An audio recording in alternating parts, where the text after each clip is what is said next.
made your first jump rope and now it's time to share it with the world. I'm Austin, Jumprope's beauty content director, and in today's video I'm going to show you exactly how to share your video from the Jumprope app over to Instagram and a couple of other tips for how to promote it.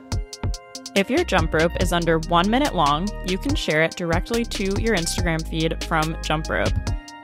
Let your video download. When the app opens, it'll ask if you want to share it to your feed or to stories. Select your feed, and make sure you hit the resize button in the bottom left corner. If your video is longer than a minute, you can share it to your IGTV. Download the video to your camera roll and then upload it from there to Instagram. You'll be given two options when you open Instagram, and be sure to choose long-form video IGTV. To maximize your views on IGTV, be sure to post a preview to your feed. You can adjust the crop of the video and select a cover. Share your jump rope to your Instagram stories. You can either download our specific stories export, or if your video is under a minute, upload your IGTV video to your stories and Instagram will split it automatically.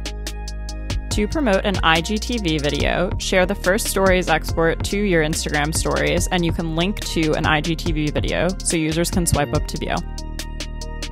Still need help? Feel free to chat us here on the Jumprope app or send us a DM on Instagram. We're always around to answer any questions that you might have. I can't wait to see what you create.